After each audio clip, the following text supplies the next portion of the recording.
I'm Audrey Crawford, 32 years old. 2 months ago, on Thanksgiving night, in front of 30 relatives, my parents handed my sister a $13,000 cruise package and gave me a crumpled $2 lottery ticket with a mocking smile. "This is all that's appropriate for your situation, Audrey," my mother said. Her voice carried across the dining room loud enough for everyone to hear. They laughed, all of them. They didn't know that little ticket would change everything. $100 million changes everything, but not in the way you might think. Before I tell you this story, if you find it compelling, please take a moment to like and subscribe, but only if you genuinely want to come along for this ride. And let me know where you're watching from, what time it is there. I always love knowing where my new friends are tuning in from around the world.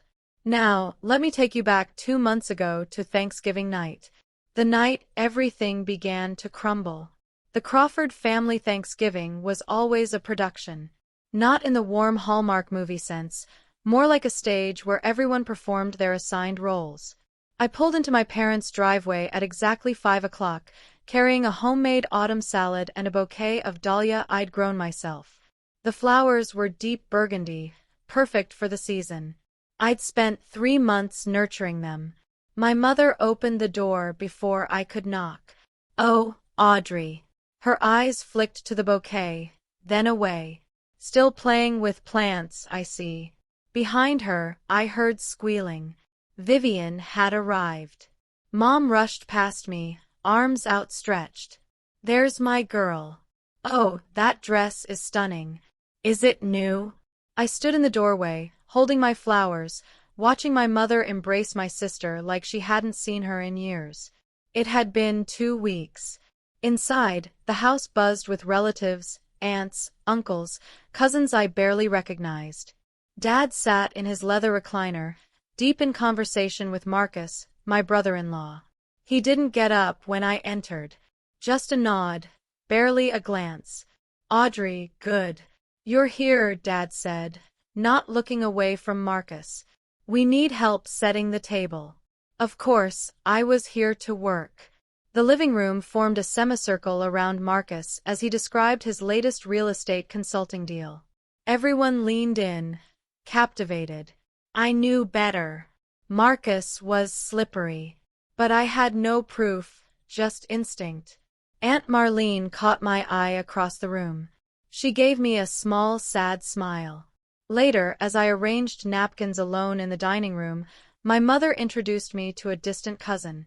"This is Audrey, my younger daughter. She does gardening. I think something with plants. Landscape architecture. Mom. I design green spaces for corporate buildings." She waved her hand. "Same thing, dear." I kept folding napkins. Some battles aren't worth fighting. Not yet. I was refilling the water pitcher when I heard them. The kitchen door was slightly ajar and voices drifted through.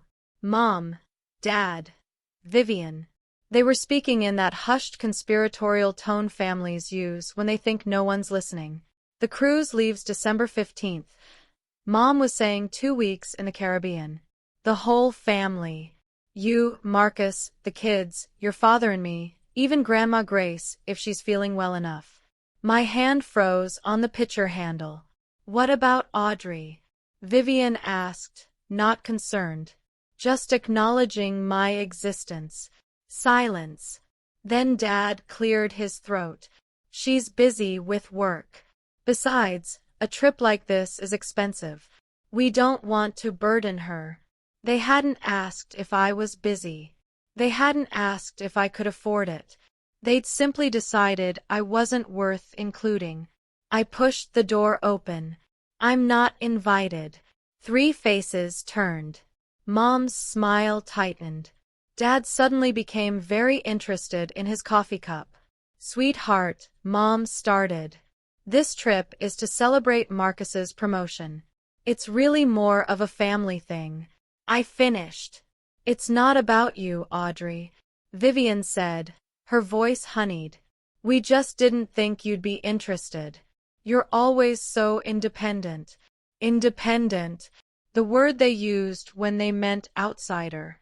I was about to respond when I noticed movement behind me. Grandma Grace stood in the hallway, her frail hand gripping her walker. Her eyes met mine, sharp, knowing, filled with something I couldn't quite read. She reached out and squeezed my hand, said nothing. But in that silence, I felt seen. "Audrey, help your grandmother sit down," Mom instructed, already staring Grandma away. "She shouldn't be standing so long." Before she disappeared around the corner, Grandma Grace looked back at me. Her lips moved silently. "Call Thomas Smith this week." I didn't understand, but I would. Soon I would understand everything. The dining room fell silent when Dad stood up, tapping his wine glass with a fork. "Before we eat, I want to take a moment to thank everyone for being here." He smiled, the practiced smile of a man who'd spent his life selling used cars. "Family is everything." 30 people nodded in agreement. I counted 30 witnesses to what came next. This year, Patricia and I wanted to do something special for our daughters. He gestured grandly toward Vivian. "Vivian, sweetheart, come here." Vivian glided forward, all grace and designer heels. Mom handed her a thick envelope, beaming, "For you and Marcus and the kids. A 14-day Caribbean cruise, first class." The room erupted. Applause. Gasps of delight. Vivian burst into tears. The pretty kind. The kind that photograph well. "Oh my God. Thank you." She threw her arms around both parents. "This is too much. $13,000. I'd seen the itinerary on Mom's computer last month. I wasn't supposed to, but I had. Then Mom turned to me. The applause faded. The room grew quiet. "Audrey, honey, come here." I walked forward on wooden legs. She pressed a thin envelope into my hands. Inside was a single slip of paper. A lottery ticket. Mega Millions. $2. "This is what suits your situation, dear." Mom's smile didn't reach her eyes. "Who knows? Maybe luck will find you." Someone snickered. Then someone else. Marcus leaned back in his chair, smirking. "Luck's a long shot when you don't have brains to back it up." Laughter rippled through the room. Vivian covered her mouth, giggling. "Oh, that's so cute, Mom. Maybe she'll win $5. I stared at the ticket in my hand. My face burned, but somewhere deeper, something shifted, cracked, broke free. I smiled. "Thank you, Mom. I'm sure this will be exactly what I deserve." No one noticed the edge in my voice, but I did. The laughter was still echoing when a voice cut through. "Gerald, Patricia, this is not right." Everyone turned. Grandma Grace stood at the edge of the room, her small frame trembling with the effort of standing without her walker. Her voice was thin, but it carried. "You cannot treat Audrey this way. Not in front of everyone. Not ever." The silence that followed was different from before. Heavier, uncomfortable. No one had expected the family matriarch to speak. Dad's jaw tightened. "Mother, please. I am not finished." But Mom was already moving, her heels clicking against the hardwood. She wrapped an arm around Grandma Grace with practiced efficiency. "You're tired, Mom. Let me take you to lie down." "Patricia, I'm not. The doctor said you need rest." "Come on." I watched helpless as my mother guided my grandmother toward the guest room. Grandma Grace looked back at me over her shoulder. Our eyes met. She nodded once deliberately. Then her gaze shifted just slightly toward her old leather handbag sitting on the armchair by the window. The one she always carried. The one no one was ever allowed to touch. The door closed behind them. The room exhaled. Conversations resumed. The moment passed like it had never happened. But I saw Aunt Marlene watching me from across the room. Her face was pale. She looked like she wanted to say something, then thought better of it. I excused myself to the bathroom, locked the door, stared at my reflection. The lottery ticket was still crumpled in my fist. $2. That's what they thought I was worth. But Grandma had said something. Thomas Smith, a lawyer. Why would my grandmother, who had no lawsuits, no legal troubles, want me to call a lawyer? I didn't know yet, but something told me I was about to find out. It was nearly midnight when I started cleaning up alone as usual. Most guests had left. Vivian and Marcus had retreated to the living room to plan their cruise wardrobe. My parents were seeing off the last relatives. I was gathering dishes from Dad's study when I saw them. Papers scattered across his desk like he'd left in a hurry, bills with red overdue stamps, a letter from a collection agency, and beneath it all, a document that made my blood run cold, a loan agreement signed by my father, co-signed by Marcus Pierce, $180,000. The interest rate was predatory, the kind you only see from people who operate in shadows. My hands were shaking as I flipped to the next page. It was worse. Collateral documents for Grandma Grace's house. The house where she'd lived for 50 years. The house where my mother grew up. The house that was supposed to be Grandma's until she passed. There was her signature. Shaky, uneven, dated from 6 months ago. The same month she'd fallen and spent 2 weeks hospitalized, drugged up on pain medication. They'd made her sign when she wasn't herself. I pulled out my phone. My heart was pounding so hard I could hear it in my ears. I photographed everything, page after page. I didn't know what I would do with these pictures. I didn't have a plan. But I understood something now. The favoritism wasn't about love. It wasn't about Vivian being the golden child. I was the threat.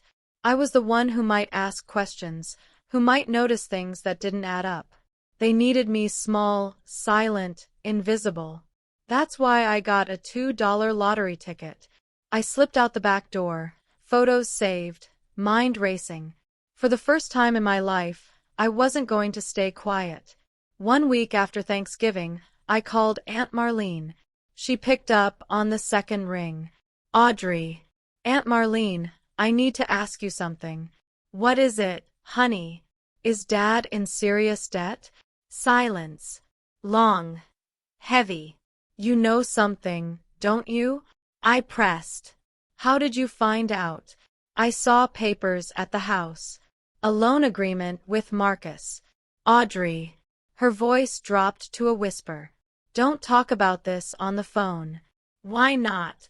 Because there are things you don't know yet about Marcus. About your father. My grip tightened on the phone. What things? Not here. Not like this. Meet me Saturday, the coffee shop on Elm Street. 2 o'clock. Aunt Marlene, please. And Audrey. She hesitated. Don't trust anything Marcus tells you. He's not who he pretends to be. The line went dead. I sat in my apartment staring at the lottery ticket on my kitchen counter. I'd forgotten about it since Thanksgiving. It had been sitting there, crumpled and ignored, like me. Maybe it was time to check the numbers. I pulled up the Mega Illions app, entered the numbers, watched the little loading wheel spin. The first number matched. My heart skipped. The second number matched. I stopped breathing. Third, fourth, fifth, all 6. I refreshed the app. Same result. I went to the official website. Same numbers, same result. $100 million. I didn't scream. I didn't cry. I just sat there perfectly still for what felt like hours. Then I did the first thing that came to mind. I Googled lottery winner what to do first. And then I remembered Grandma Grace's words. Thomas Smith. It was time to make that call. I didn't tell anyone. Not a single soul. For 3 days, I walked through my life like a ghost wearing human skin. I went to work, answered emails, smiled at clients. all while carrying a secret worth 9 figures in my pocket. Every time my phone buzzed with a message from Mom or Vivian, I felt nothing.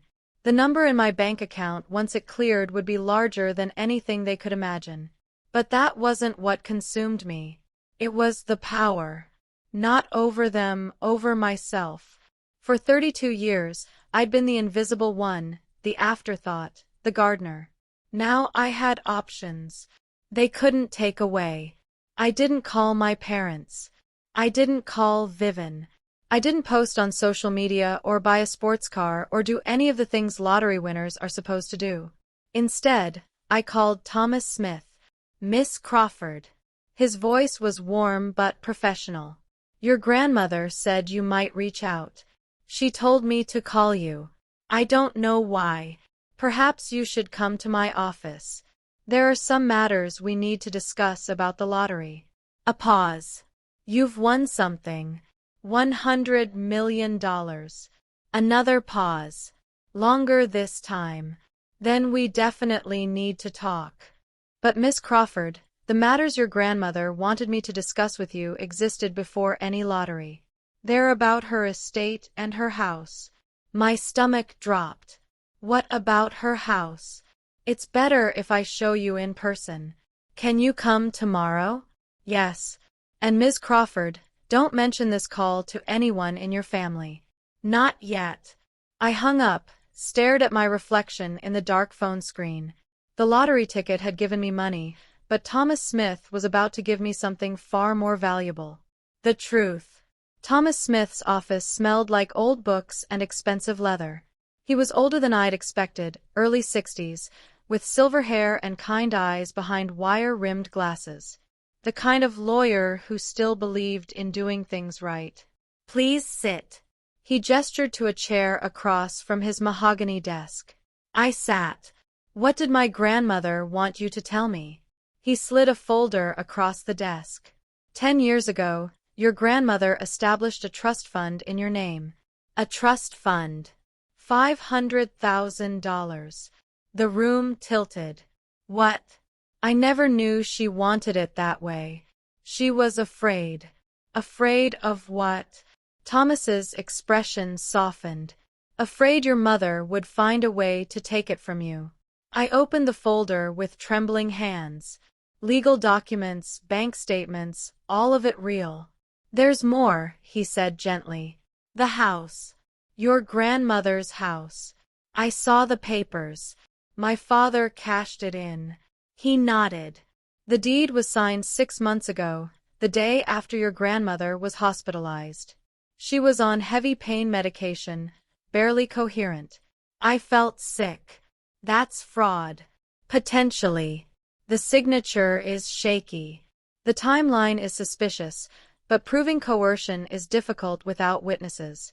She didn't know what she was signing. I don't believe she did. He leaned forward. Ms. Crawford, your father owes Marcus Pierce $180,000. The house was collateral. If he defaults, Marcus gets the property. The pieces clicked into place. The favoritism, the exclusion, the $2 lottery ticket. I was never meant to find out. What can I do? What can with your resources now you have options? We can challenge the deed. We can pay off the debt and remove the lien. We can protect your grandmother. I looked at the trust fund documents. $500,000 from Grandma Grace. $100 million from a crumpled lottery ticket. Let's protect her. Okay, let me pause here for just a moment. I know what you're thinking. Audrey, what are you going to do? Are you going to get revenge? But this isn't a revenge story. This is a story about truth. If you want to find out what happens next, let me know in the comments. Have you ever been treated unfairly by your own family? Hit that like button if you're on my side. Now, let me tell you what Aunt Marlene revealed. The coffee shop was nearly empty when Aunt Marlene arrived. She looked different than at Thanksgiving, older somehow, tired. She slid into the booth across from me, clutching her purse like a lifeline. Thank you for meeting me, I said. I should have said something years ago. Her voice was barely above a whisper. But Patricia, you know how she is. Tell me about Marcus. Marlene's hands trembled as she reached for her coffee. He's not a consultant. Not really. He lends money to desperate people with interest rates that would make a loan shark blush. I suspected something. There's more. She pulled out her phone, scrolling through her gallery. 2 months ago, at your parents' anniversary party, Marcus left his phone unlocked on the counter. I wasn't snooping. I was just looking for mine. She turned the screen toward me. Text messages between Marcus and someone named Diana. The words were explicit, romantic, and damning. Can't wait until this is over. Once the house deal closes, I'm out. What about Vivian? She served her purpose. Divorce papers are already drafted. I stared at the screen. He's cheating on her. For 8 months, Diana is his assistant. Marlene's eyes welled up. I wanted to tell Vivian, but I was scared. Marcus, he's not someone you cross. Does Vivian know? I don't think so. She's so wrapped up in being the perfect wife, the perfect daughter. She doesn't see what's right in front of her. I sat back processing. My sister wasn't my enemy. She was another victim. She just didn't know it yet. Thank you, Aunt Marlene. I reached across the table and squeezed her hand. You did the right thing. She wiped her eyes. I'm sorry I waited so long, Audrey. I'm so sorry. It's not too late. Not yet. The nursing home smelled like antiseptic and fading flowers. Grandma Grace's room was small but sunny with windows overlooking a garden that desperately needed professional help. My professional help. She looked smaller than I remembered, frilier. But when I walked in, her eyes lit up with the same sharpness I'd always known. Audrey. She reached for my hand. You came. Of course I came. I pulled a chair close to her bed. Grandma, I talked to Thomas Smith. Her grip tightened. Good. He's a good man. Why didn't you tell me about the trust? Because your mother would have found a way to take it. Her voice was firm despite its weakness. You were the only one who never asked me for anything. Never expected anything. That's how I knew you were the one who deserved it. Tears burned my eyes. Grandma and the house, she continued. They made me sign papers. I don't remember it clearly. Everything was foggy. I was in pain. I know. Thomas explained. We're going to fix it. She studied my face. There's something else. Something you're not telling me. I hesitated. Then I told her about the lottery. The $100 million. The ticket her own daughter had given me as a joke. Grandma Grace laughed. Actually laughed. A sound like rustling paper. Karma, she whispered. I always believed in karma. I'm going to buy back your house, I said. I'm going to make sure you can live there again. Whatever it takes. Her hand found my cheek. I don't need you to take revenge on anyone, Audrey. I just need you to be free, to protect what matters. I will. Promise me something. Anything. D. Don't become like them. Don't let the money change who you are. I kissed her forehead. I promise. Some promises are easy to make. This one I intended to keep. 2 weeks after Thanksgiving, the Crawford family gathered again, this time for a bomb voyage dinner before the big cruise. I was invited, not as a guest, as help.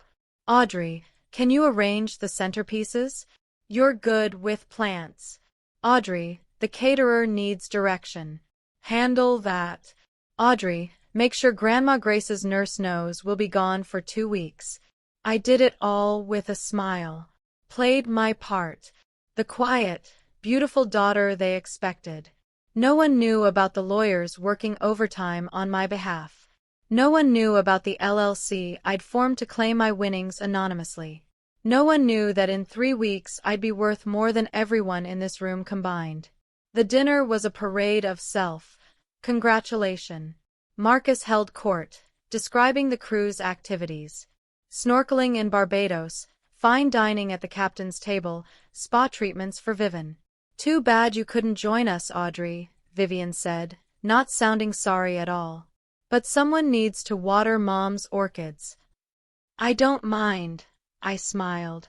"I hope you all have an amazing time." Dad clapped Marcus on the shoulder. "This guy, best thing that ever happened to this family." Marcus caught my eye.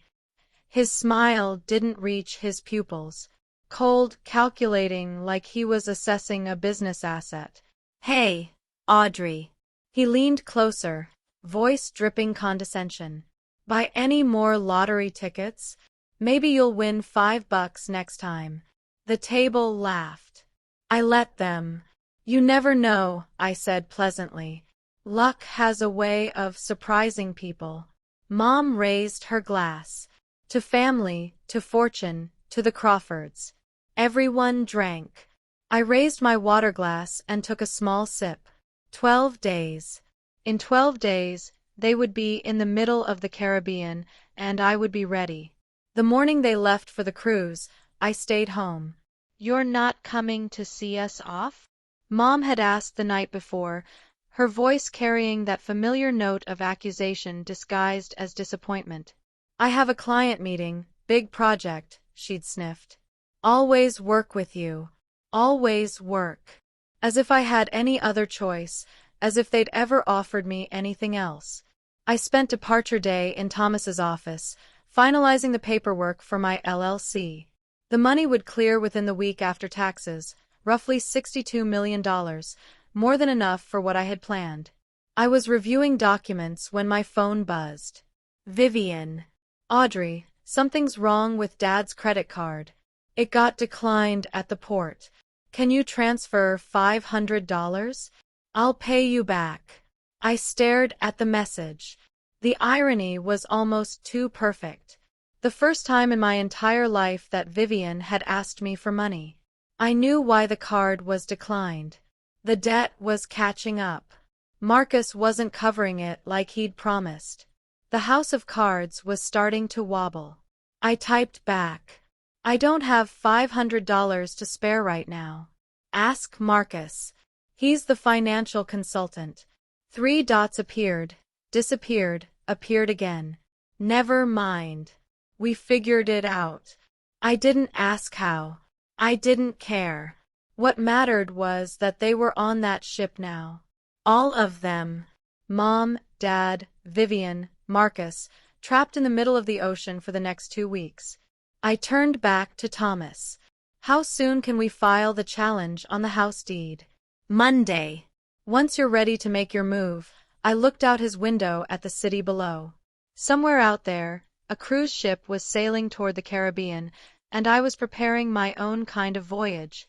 Day 3 of the cruise. I posted a single Instagram story, just me standing in front of Grandma Grace's house. The house that was supposedly no longer hers. The caption was simple. "Home renovation project starting soon." I knew Dad would see it. He checked social media obsessively. It was his only way of knowing what his daughters were really up to. The same day, the local news ran a story. Mega Illions jackpot claimed. Winner remains anonymous. The ticket had been purchased at a convenience store 3 miles from the Crawford family home. I didn't plant that detail. The universe just has a sense of humor sometimes. Aunt Marlene, bless her heart, mentioned it in the family group chat. "Did anyone hear about the lottery winner? Someone from our area won $100 million. They bought the ticket at that little Quick Mart on Henderson Avenue. The one where Mom had bought my $2 ticket." The chat exploded. Cousins speculating. Uncle Barry making jokes about retirement. Then a private message from Mom. "Audrey, that lottery ticket I gave you for Thanksgiving. You still have it, right?" I waited an hour before responding. Let her sweat. "Yes, Mom. I still have it. Why? Just curious. No reason. That emoji. She never used emojis unless she was nervous. An hour later, my phone started buzzing. One call, then another, then another. Mom, Dad, Vivian, Marcus. I let them all go to voicemail. By evening, I had 43 missed calls. By midnight, 79. The messages ranged from casual, "Hey sweetie, just checking in," to frantic, "Audrey, please call us back. This is urgent." I turned my phone face down on the nightstand. Tomorrow I would call them, but on my terms, and with an audience 79 missed calls. I counted them twice to make sure. The voicemails were a masterclass in emotional manipulation. Mom, attempt 1. Audrey. Honey, it's Mom. Just wanted to hear your voice. Call me when you get a chance. Mom, attempt 7. Audrey, this is important. Please call back. Mom, attempt 15. I don't know why you're ignoring us. This isn't like you. Dad, attempt 3. Audrey, it's your father. We need to talk. Family business. Vivian. Attempt 5. Audrey, seriously, what's going on? Mom is freaking out. And then Marcus, his voice smooth as ever.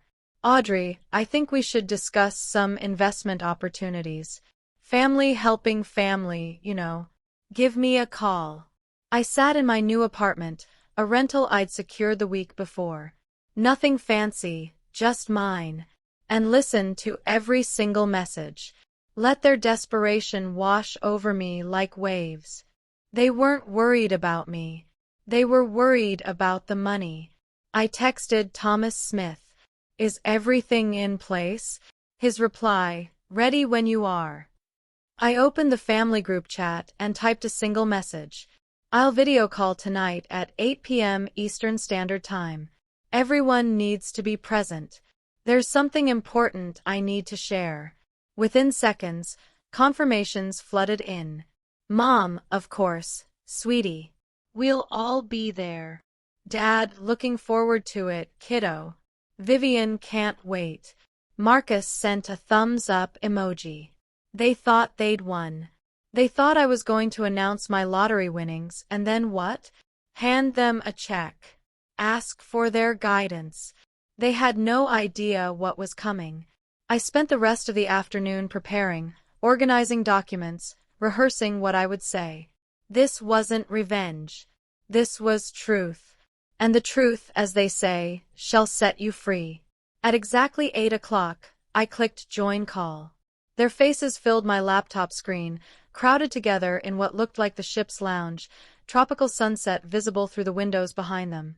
Audrey, Mom's voice was sugary sweet. There's our girl. We miss you so much, honey. We really wish you were here with us, Dad added. The sincerity was almost convincing. Vivian waved from behind them. Hi sis, you look good. Have you been doing something different with your hair? They'd never once commented on my hair. Marcus sat slightly apart, arms crossed, watching me with that calculating gaze. Audrey, good to see you. Thank you all for making time, I said calmly. I know you're busy enjoying your vacation. Family comes first, Mom declared. Always. Interesting choice of words. So, Dad leaned forward. We heard some interesting news. Something about a lottery ticket.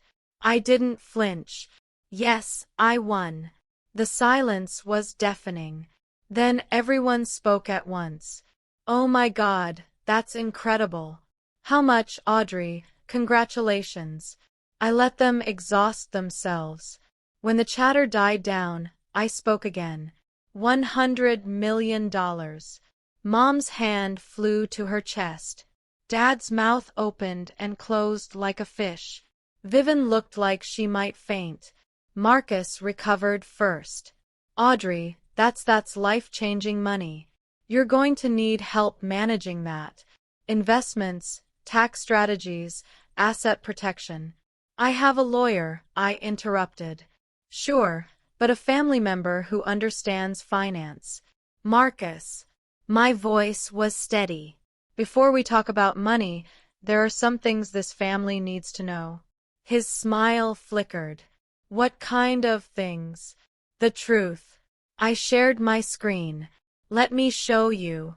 The first document appeared, the loan agreement with Marcus's signature, and everything changed.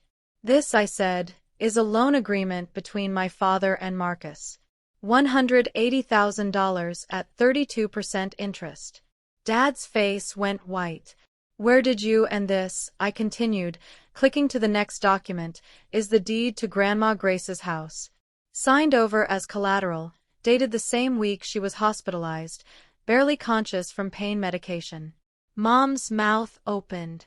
No sound came out. That signature is shaky because Grandma didn't know what she was signing. My lawyer has medical records confirming she was heavily medicated. This could be considered fraud. Audrey, this is family business. Dad started. I'm not finished.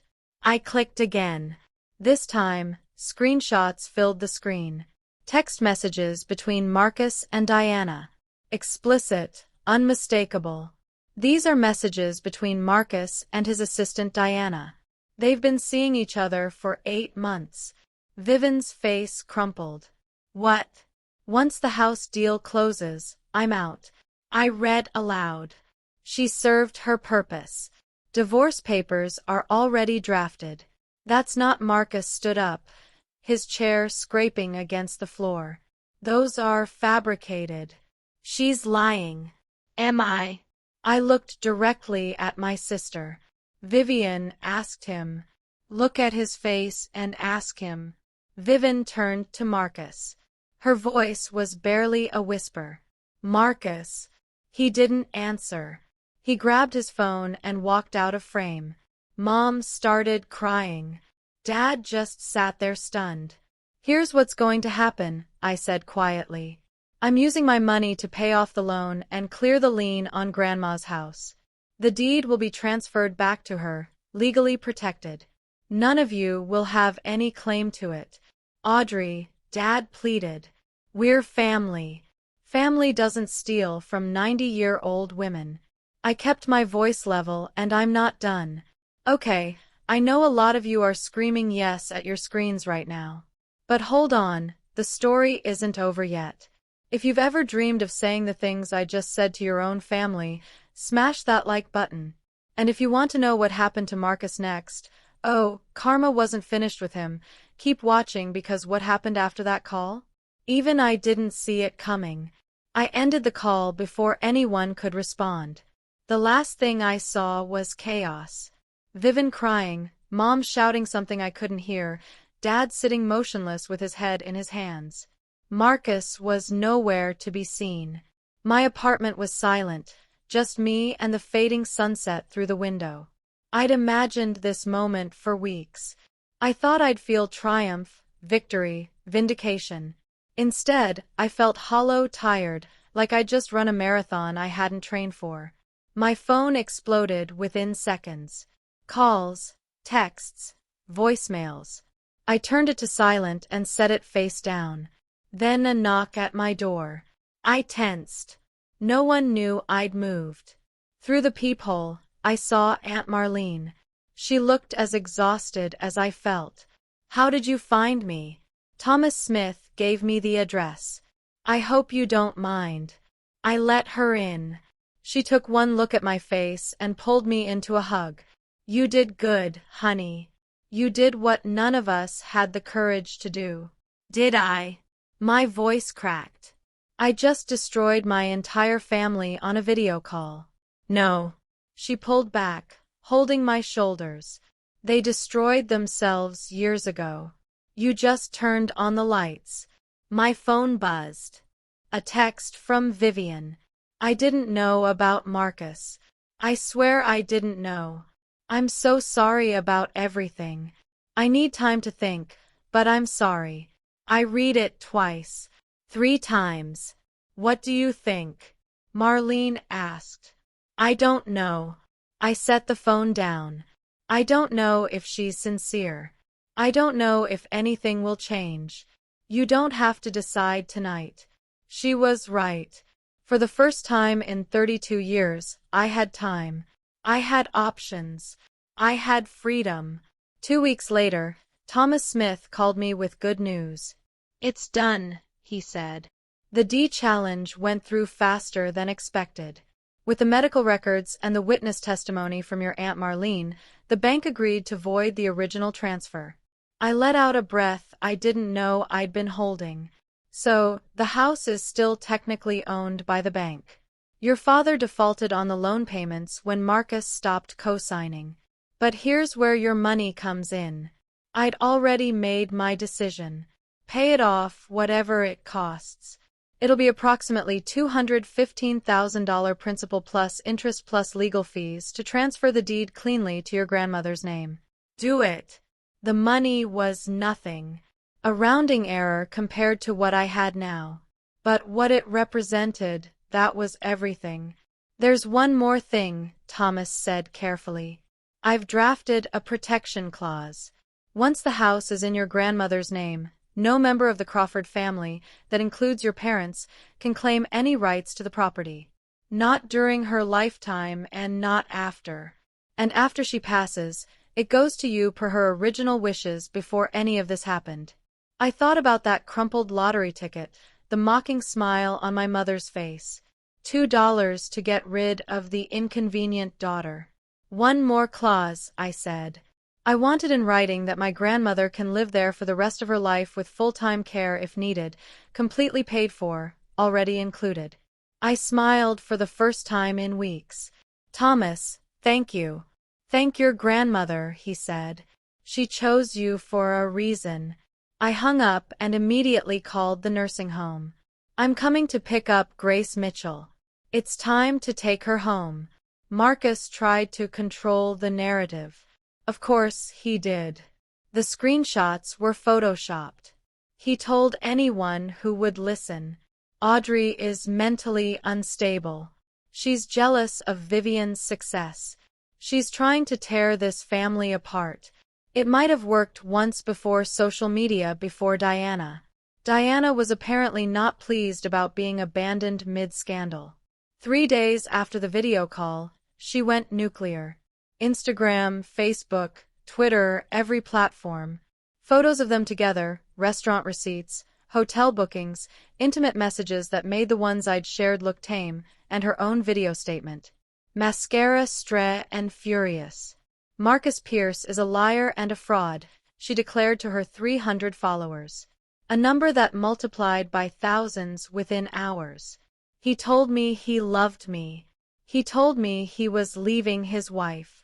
And now he's trying to pretend I don't exist. Vivian filed for divorce before the cruise ship docked. But Diana wasn't the only one with grievances. Within a week, 2 of Marcus' business associates came forward to the state attorney general's office with complaints about predatory lending practices. The interest rates he'd been charging weren't just unethical. They were illegal in 3 states. I didn't lift a finger. I didn't have to. The dominoes fell on their own. Dad declared bankruptcy the following month. The car repair shop he'd owned for 30 years gone. Liquidated to pay debts that had been accumulating long before I found those papers. I felt nothing, not satisfaction, not pity, just a strange peaceful emptiness. Karma, Grandma Grace said when I told her, sitting in her own living room for the first time in a year. I told you I believed in karma. She squeezed my hand. I squeezed back. Some things don't need words. My mother called me 3 weeks after the video call. I almost didn't answer, but something made me press the green button. Audrey. Her voice was like she'd been crying for days. Audrey, you've ruined us. No. Hello. No. How are you? Straight to the accusation. I didn't ruin anything. Mom, I told the truth. The truth. She laughed bitterly. Everyone knows now. Everyone, the neighbors, the church, my book club. I've been going to that book club for 18 years and now they won't even return my calls. I'm sorry that's happening. Are you? Are you really? Her voice cracked. You had everything. $100 million. You could have helped us. You could have saved your father's business. I could have covered up fraud. I kept my voice steady. I could have pretended Marcus wasn't a cheating predator. I could have let you keep Grandma's house. We're your family. So is Grandma. Silence. Mom, I said quietly. I'm not blocking your number. If you ever want to have a real conversation, one where you acknowledge what you did, not just what you lost, I'll be here. But I won't listen to you blame me for consequences you created. You're so cold. When did you become so cold? I learned from the best. She hung up. It was the last time we spoke for 6 months. Dad never called at all. I heard through Aunt Marlene that they'd moved into a small apartment across town. He was working as a mechanic for someone else's shop now. Mom had taken a job at a grocery store. I didn't gloat. I didn't feel vindicated. I just kept living my life because that was always the point, not to punish them, but to finally live free. The letter arrived 3 months after the cruise. Not an email, not a text, a handwritten letter, 2 pages long on pale blue stationery. My sister's looping cursive, which I hadn't seen since she wrote me notes in middle school. Dear Audrey, I don't know how to start this, so I'll just start. I'm sorry. Not because I want money from you. Not because I'm trying to get back on your good side. I'm sorry because I should have said it years ago and I didn't. I knew Marcus had problems. I didn't know about Diana, but I knew something was wrong. I ignored it because admitting it meant admitting my whole life was a lie. I knew Mom and Dad treated you unfairly. I told myself it wasn't my business. I told myself you were fine. You were always so independent, so capable. You didn't need me to defend you. That was a coward's excuse. You were my little sister. I should have defended you anyway. The divorce is finalized. I'm starting over. I don't know what that looks like yet, but I know it has to be different. You don't have to forgive me. You don't owe me anything. I just wanted you to know. I see you now. I see what I missed for 30 years. I'm so sorry. Love. Vivian. I read the letter 3 times. Then I folded it carefully and put it in my desk drawer. I didn't write back. Not yet. But for the first time, I felt something shift. A door that had been locked for years creaking open just slightly. We met for coffee the following month. It was awkward, stilted. Neither of us knew how to be sisters anymore, but we were trying. And that was a start. Grandma Grace came home in April. I was there when the nursing home transport van pulled into her driveway. The same driveway where I'd skinned my knee, learning to ride a bike. The same driveway where she'd stood, waving goodbye after every visit, shrinking in the rear-view mirror until she disappeared. She was smaller now, frielier. But when the attendant wheeled her up the ramp I'd installed, her eyes found the garden overgrown, neglected, but still there, and she smiled. It needs work, she said. I'm going to fix it, I promised. That's my specialty, remember? I'd spent the previous month preparing the house, new accessibility features, a hospital bed in the master bedroom, round-the-clock nursing care on standby, the best of everything money could buy, because for once I had money to spare. We sat in the sunroom that afternoon, watching goldfinches at the feeder I'd installed. You did all this? She asked, gesturing at the renovations. It's your house. It should be comfortable. She was quiet for a long moment. Then your mother called me last week. I tensed. What did she say? She wanted me to talk to you, to convince you to come back to the family. What did you tell her? Grandma Grace turned to look at me directly. Her eyes, despite her age, were sharp as ever. I told her that you never left. That family isn't about showing up for Sunday dinners.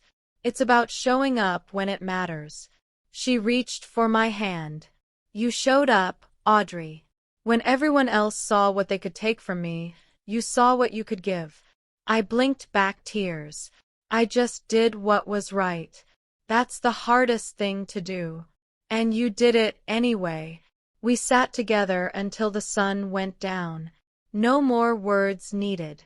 1 year later, I barely recognized my own life. I still worked, not because I needed the money, but because I loved what I did. My landscape architecture firm had expanded, 2 new employees, an office with actual windows, and a waiting list of clients. I designed 3 public gardens in the past year alone. The lottery money sat mostly untouched in diversified investments. I'd bought a modest house near Grandma Grace. Nothing flashy, just enough space for me and the dog I'd finally adopted. A rescue mutt named Clover who loved to dig in my test gardens. The foundation was my real legacy. The Grace Mitchell Foundation awarded scholarships to young women pursuing careers in the arts, painting, music, design, anything creative. Women from families who didn't understand them. Women who'd been told their dreams weren't practical. Their talents weren't valuable. Their voices didn't matter.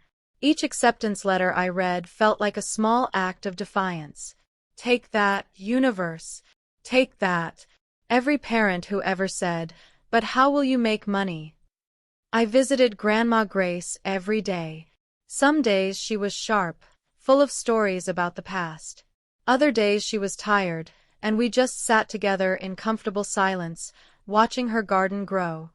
"Your tulips are coming up," I told her one afternoon.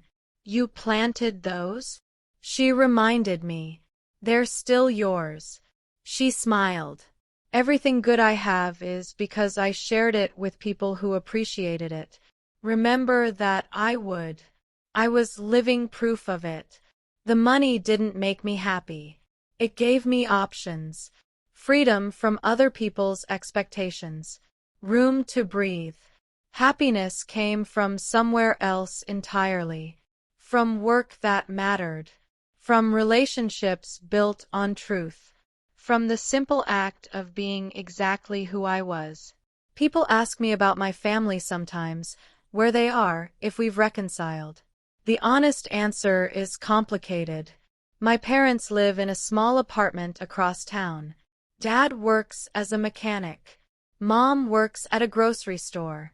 They're stable, but struggling, not destitute, but nothing like the life they once imagined for themselves. We communicate occasionally. Dad sends a text on my birthday. "Hope you're well. Love, Dad." I respond. "Thank you. Hope you're well, too." That's the extent of it. Mom has never apologized. She's called a few times, usually wanting to complain about her circumstances or hint that she could use some help. I listen politely, then change the subject. Sometimes she hangs up in frustration. Sometimes we manage a few minutes of civil conversation before the resentment creeps back in. I'm not ready to let them back in. Maybe I never will be. That's okay. Forgiveness isn't something you owe to people who hurt you. It's something you give yourself when and if you're ready. Vivian is different. We've had coffee together 6 times now. Lunch twice. We text occasionally, not every day, but enough. She's rebuilding her life. New apartment, new job, new therapist helping her understand how she ended up with someone like Marcus. We're not close. Not yet. Maybe not ever, but we're trying. I didn't realize how messed up our family was until I got out, she told me last month. I thought that was normal. I thought I was lucky. We both believed what we had to believe to survive. She nodded. Didn't cry for once. Progress. As for Marcus, I don't know where he is, and I don't care. Some people don't deserve space in your thoughts. I've made my peace. I'm moving forward. That's enough. People always ask me the same question. Did $100 million change your life? The answer surprises them. No, not really. What changed my life was a single crystallizing moment when I realized that I had spent 32 years waiting for people to see my value. And they never would. Not because I wasn't valuable, but because they weren't looking. The lottery ticket was a gift. Not because of what it was worth, but because of what it revealed. The people who should have loved me only cared when they thought I had something they wanted. That revelation was worth more than any jackpot. If you're watching this and you're in a family that doesn't see you, I want you to know something. You don't need $100 million to free yourself. You don't need luck. You don't need permission. You need one decision to stop letting other people define your worth. Set your boundaries. Walk away from tables where you're only invited to serve. Build your own table if you have to. The money gave me options, but the power was always mine. I just didn't know it until someone handed me a $2 lottery ticket with a smirk and thought they'd put me in my place. They put me in my place. All right, just not the one they expected. I'm Audrey Crawford, 33 years old, landscape architect, dog mom, granddaughter, philanthropist, and most importantly, I'm a woman who finally chose herself. That's the real jackpot. Thanks for listening to my story. If you've been through something similar, drop your story in the comments. I read every single one. Like and subscribe if this resonated with you, and check the description for more stories like this one. Until next time, know your worth and don't let anyone hand you less. Thank you so much for staying with me until the end of this journey. If you've ever felt invisible in your own family, I see you. Drop your story in the comments. I read every single one and I want to hear from you. If this video touched you, please like and subscribe to support the channel and check the description for the next story. It's waiting for you. Until next time, remember, you are worth more than anyone else's opinion. See you soon.